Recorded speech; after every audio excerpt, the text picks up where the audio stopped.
शुरुआत करेंगे देश और प्रदेश की सुपरफास्ट 100 के साथ। शीतकालीन सत्र के पहले दिन ही तीनों कृषि कानूनों की वापसी पर संसद की मुहर लग गई। विपक्ष के जोरदार हंगामे के बीच वापसी का बिल लोकसभा और राज्यसभा में हुआ पारित। विपक्ष कृषि कानूनों की वापसी के बिल पर चर्चा की मांग पर अड़ा हुआ था, लेकिन सरकार चर्चा को लेकर तैयार नहीं थी। विपक्ष के जोरदार हंगामे के बीच कृषि कानूनों की वापसी का बिल लोकसभा और राज्यसभा से हुआ पारित। पहले लोकसभा और फिर राज्यसभा से कृषि कानून वापसी बिल पास होने के बाद अब इस पर हस्ताक्षर के लिए राष्ट्रपति के पास दिया जाएगा। राष्ट्रपति के हस्ताक्षर के तीनों कृषि कानून निरस्त हो जाएंगे। लोकसभा में शीतकालीन सत्र के पहले दिन कृषि कानून निरसन विधेयक पारित होने के बाद राकेश टिकैत ने कहा कि यह अच्छी बात है, एक बड़ी बीमारी थी उसका रोग कट गया।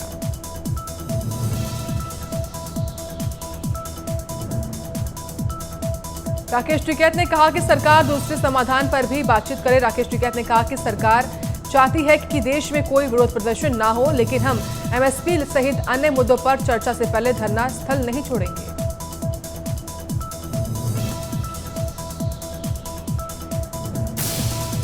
संसद का शीतकालीन सत्र शुरू होने से पहले पीएम मोदी ने कहा कि संसद में देश हित और देश के विकास पर चर्चा हो।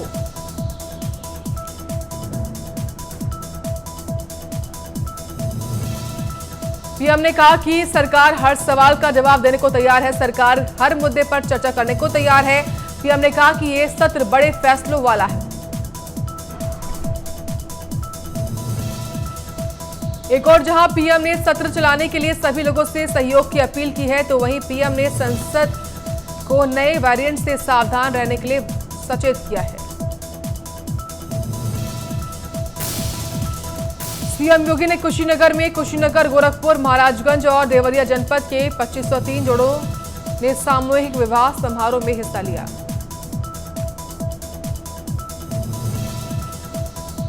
सामूहिक विवाह कार्यक्रम के बाद सीएम योगी ने कहा कि अब श्रमिक को खाद्यान्न के लिए कहीं जाना नहीं पड़ेगा और वहीं अपने राशन कार्ड का प्रयोग कहीं भी कर पाएगा। इस दौरान सीएम ने पक्ष पर भी जमकर हमला बोला। कहा कि पहले योजनाओं का लाभ किसी को भी नहीं मिलता था, 2017 के बाद योजनाओं का लाभ सभी को मिल रहा है।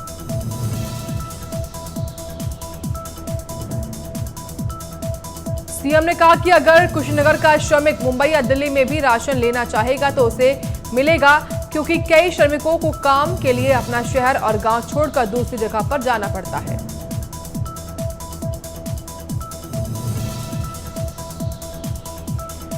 सीएम ने कहा कि सरकार श्रमिकों के बच्चों के लिए आवासीय विद्यालय बनाएंगे। ये विद्यालय हाईटेक होंगे, यहां से पढ़कर बच्चे देश के उच्च पदों पर भी पहुंच पाएंगे।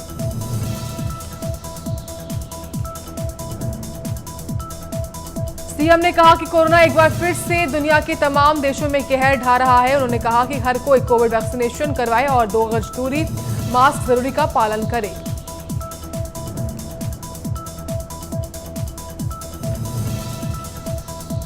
सीएम ने कहा कि अयोध्या में सामूहिक विवाह हुआ, यहां कोई भेदभाव नहीं किया गया, कोई धर्म नहीं देखा गया, जिसने पंजीकरण कराया उसे लाभ मिला।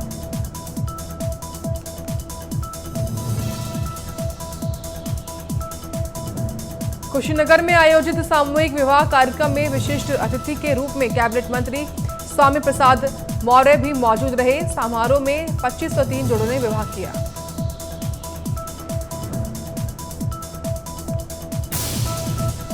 दिल्ली एनसीआर में प्रदूषण के मामले पर सोमवार को सुप्रीम कोर्ट ने एक बार फिर से सुनवाई हुई। इस दौरान केंद्र सरकार के सेंट्रल विस्टा प्रोजेक्ट को लेकर चर्चा हुई।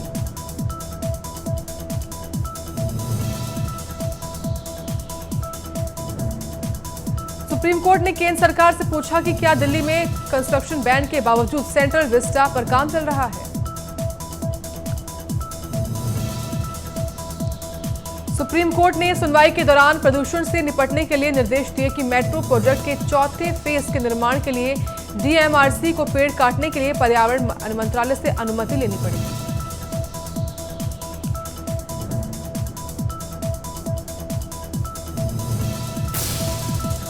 प्रधानमंत्री मोदी 5 दिसंबर को प्रयागराज आ सकते हैं। उनके साथ प्रदेश के राज्यपाल, मुख्यमंत्री योगी, डिप्टी सीएम केशव मौर्य रहेंगे मौजूद। पीएम के प्रयागराज आगमन को देखते हुए जिला प्रशासन ने तैयारियां शुरू कर दी हैं। पीएम मोदी प्रयागराज को कुछ नई सौगात देने के साथ ही तमाम योजनाओं के लाभार्थियों से मुलाकात कर सकते हैं।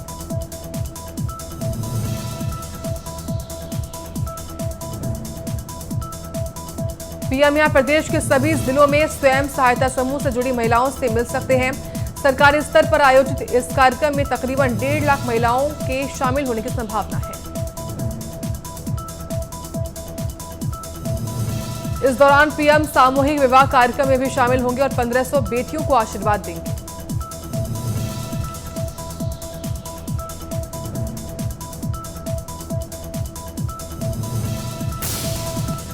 राष्ट्रपति की सुरक्षा में तैनात 7 पुलिसकर्मी मिले कोरोना पॉजिटिव। ऋषिकेश के परमार्थ निकेतन ड्यूटी पर तैनात थे सभी पुलिसकर्मी। सभी पुलिसकर्मियों को होम आइसोलेशन में भेजा गया। राष्ट्रपति के आने से पहले सभी स्टाफ के लिए किए गए थे सैंपल।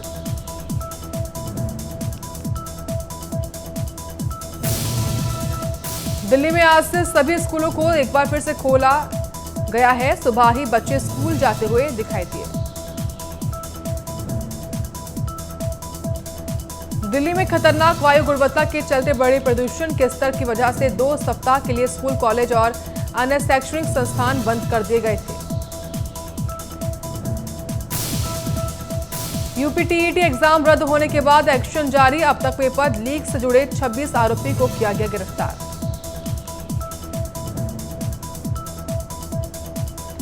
यूपीएसटीएफ ने इस मामले में सबसे अधिक प्रयागराज से 16 को गिरफ्तार किया है। इनमें प्रयागराज के नैनी इलाके से सॉल्वर गैंग के सरगना राजेंद्र पटेल और बिहार के सॉल्वर समेत 8 गिरफ्तार किए गए हैं।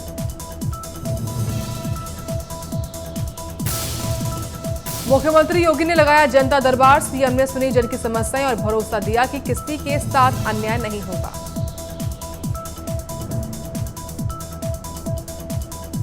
सीएम का जनता दरबार हिंदू सेवाश्रम में लगाया गया, जहां पर करीब 200 से अधिक लोग पहुंचे।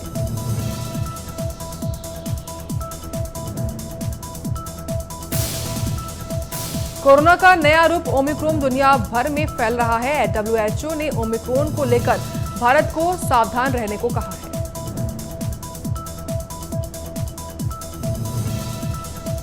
वहीं नए वेरिएंट को लेकर सरकारें भी हरकत में आ गई है। निगरानी बढ़ा दी गई है।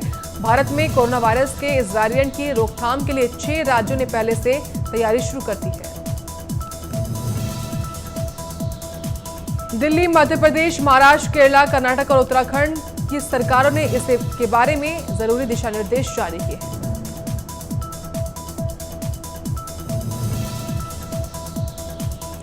इस बीच पीएम मोदी ने एक हाई लेवल मीटिंग की है, जिसमें देश में कोविड-19 से जुड़े हुए हालातों पर चर्चा करते हुए अतिरिक्त सावधानी बरतने की अपील की है।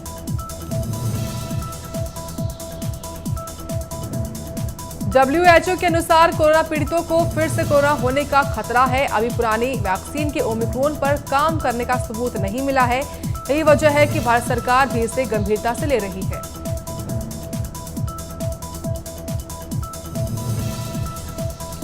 वहीं विदेश से आने वाले यात्रियों के लिए नई गाइडलाइंस जारी की गई हैं।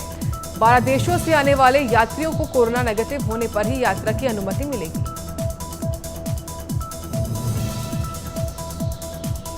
कनाडा में नाइजीरिया से आए 2 लोग ओमिक्रॉन पॉजिटिव पाए गए हैं, जबकि नाइजीरिया में ओमिक्रॉन का कोई केस नहीं है। इसके मायने ये है कि ओमिक्रॉन अनुमान से ज्यादा फैला हुआ है। ओमिक्रॉन को लेकर नीदरलैंड, डेनमार्क और ऑस्ट्रेलिया में नए मामले पाए गए हैं। इन सब के चलते कई देशों में प्रतिबंध लगने भी शुरू हो गए हैं। वहीं भारत सरकार ने भी रविवार को कहा कि अंतर्राष्ट्रीय उड़ानों को शुरू किए जाने की समीक्षा करेंगे। गृह मंत्रालय ने कहा कि कोरोना वायरस के ओमिक्रॉन वेरिएंट के ग्लोबल सिनेरियो की समीक्षा करने के बाद ही केंद्र अंतर्राष्ट्रीय उड़ानों को फिर से शुरू करने की प्रभावी तारीख पर फैसला लेगा।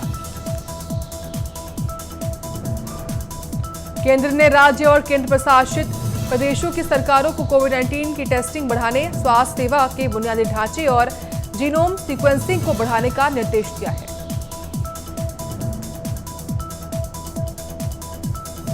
देश में बीते 24 घंटों में कोरोना वायरस संक्रमण के 8,309 नए मामले दर्ज किए गए हैं। वहीं एक दिन पहले कोरोना के 8,774 मामले सामने आए थे।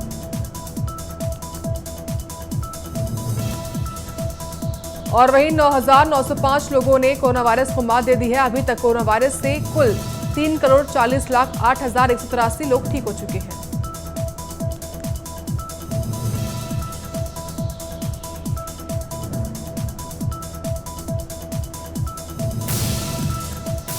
शाहजहांपुर का सबसे लंबा 2 किलोमीटर लंबा ओवरब्रिज अचानक से गिर गया। हादसे में गनीमत ये रही कि कोई भी हताहत नहीं हुई है। यह पुल लगभग 11 साल पहले बनकर तैयार हुआ था। पुल के गिरने से शाहजहांपुर से कलान तहसील से मुख्यालय का सीधा संपर्क कट गया है। प्रयागराज के सामूहिक दुष्कर्म और परिवार सहित उसकी नृशंस हत्या के मामले में आम आदमी पार्टी ने योगी सरकार के खिलाफ मोर्चा खोल दिया है। परिवार के साथ हुई इस घटना को शोषित वंचित समाज के साथ बड़े अपराधों की ताजा नजीर बताते हुए आप कार्यकर्ताओं ने प्रदेश के सभी जिला मुख्यालयों पर धरना प्रदर्शन किया है। कार्यकर्ताओं और पुलिस की धक्का मुक्की हुई योगी सरकार पर जातीय विद्वेष के साथ काम करने का आरोप लगाया। हमीरपुर में दाल मिल के पट्टे पर महिला मजदूर की मौत हो गई। मृतक महिला दाल मिल में मजदूरी क्या करती थी। मिल में महिला की मौत से हड़कंप मच गया है। वहीं पुलिस ने महिला के शव को कब्जे में लेकर पोस्टमार्टम के लिए भेज दिया है। औरैया के नौगावा गांव में कलयुगी पुत्र ने शराब के नशे में आकर पिता पर कुल्हाड़ी से जानलेवा हमला कर दिया। पुलिस ने कार्रवाई करते हुए आरोपी को 24 घंटे के भीतर गिरफ्तार कर लिया। काशी के सिगरा में एक बार फिर से मासूम से दुष्कर्म का मामला सामने आया है, जहां पर आरोपी युवक ने चॉकलेट देने के बहाने 5 वर्षीय बच्ची के साथ दुष्कर्म किया। मामले के खुलने पर आरोपी युवक और परिवार के लोग घर छोड़कर भाग गए हैं। समाजवादी पार्टी के नेता आईपी सिंह ने लगवाई विवादित होर्डिंग। टीईटी का पेपर लीक होने के मामले में लगाई होर्डिंग। होर्डिंग्स में सपा नेता ने योगी सरकार पर तंज कसते हुए लिखा है कि निरस्त परीक्षाओं और पेपर लीक का विशेष रिकॉर्ड बनाने पर योगी सरकार को बधाई।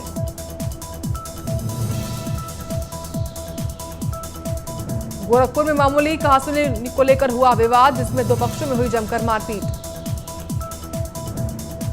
मारपीट में युवक की पीट कर की गई हत्या। बारात में नाचने को लेकर हुआ था विवाद।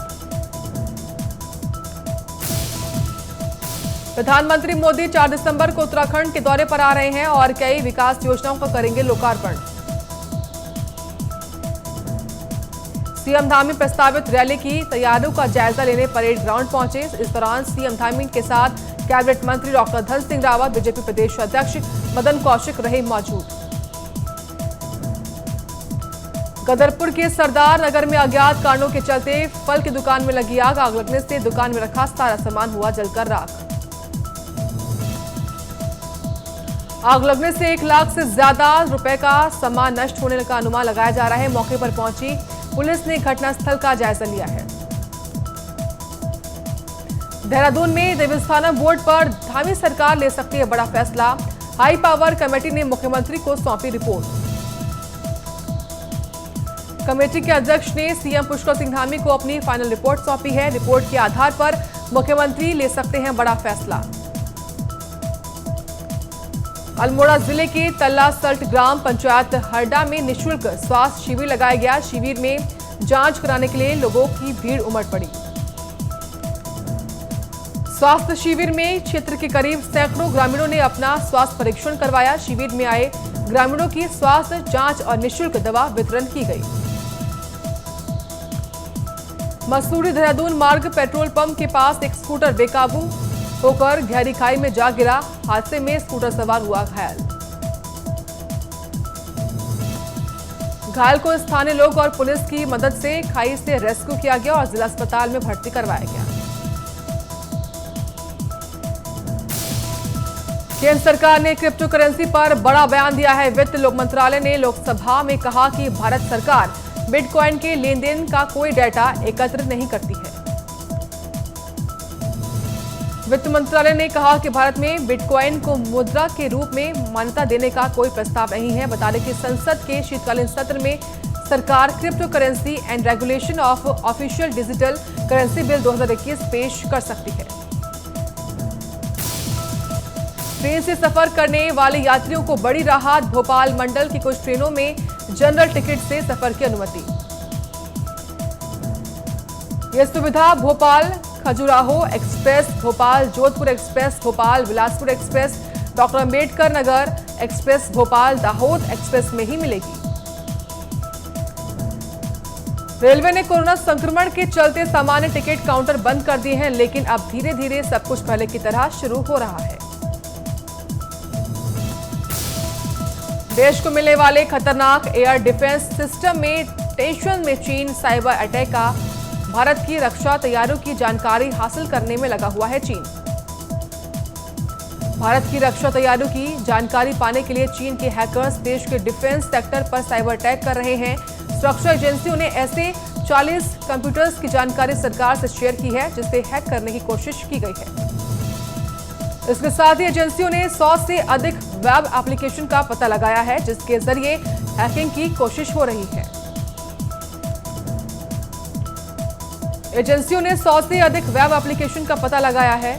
भारत को रूस से S-400 एयर डिफेंस मिसाइल मिलना शुरू हो गया है।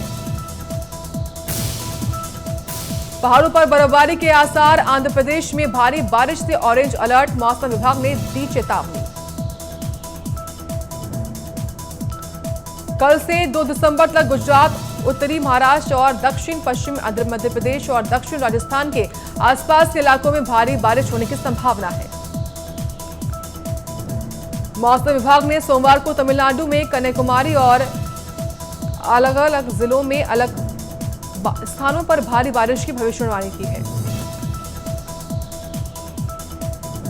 आंध्र प्रदेश में मौसम विभाग ने ऑरेंज अलर्ट जारी किया है। यह अलर्ट प्रकाशम, नेल्लोर, चित्तूर, कड़प्पा जिलों के लिए जारी किया गया है।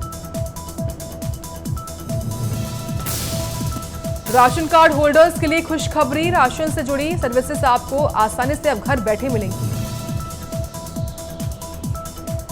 देश भर में लगभग 3,07,000 से भी अधिक कॉमन सर्विस सेंटर में अब राशन कार्ड से संबंधित सेवाएं उपलब्ध होंगी। इन सेवाओं में नए राशन कार्ड के लिए आवेदन करना, अपडेट कराना और उसे आधार से जोड़ने जैसी सुविधाएं मिलेंगी।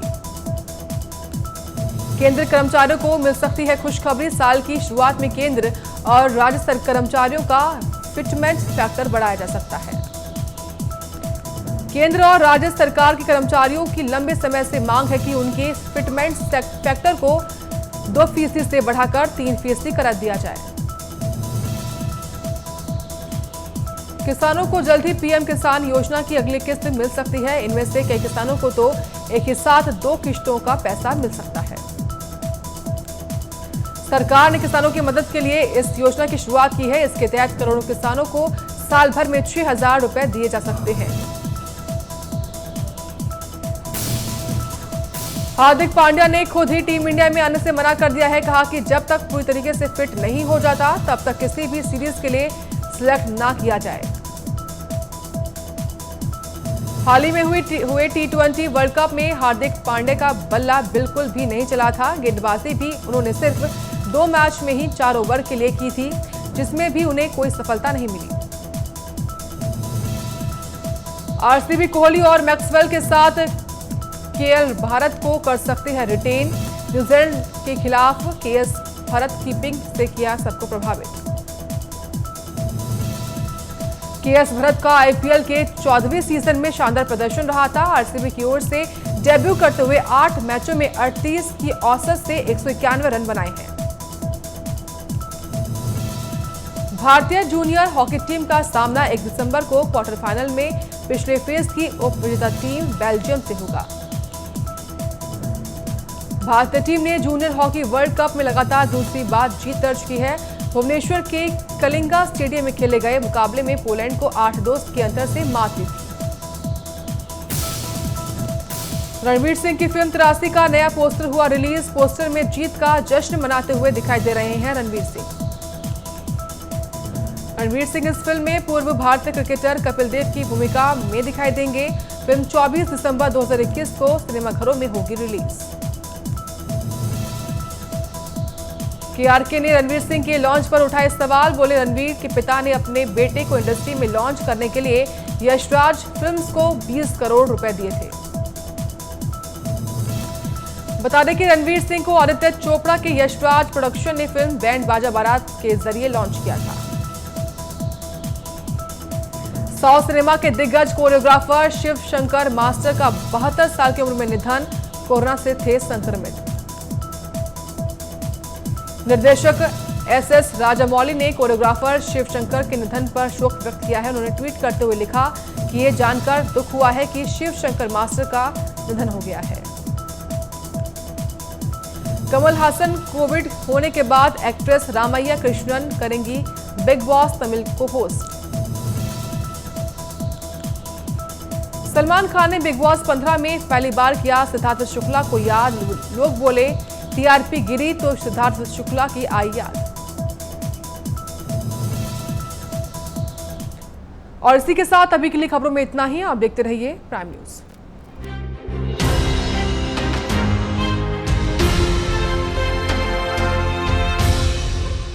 ये है प्राइम न्यूज, क्योंकि सच जरूरी है। चलो यहाँ पर सही से स्पेलिंग बताओ। पूजा, मैं मार्केट से आता हूँ। मिस्टर, कार की चाबी। नहीं, मैं पैदल ही जाऊंगा।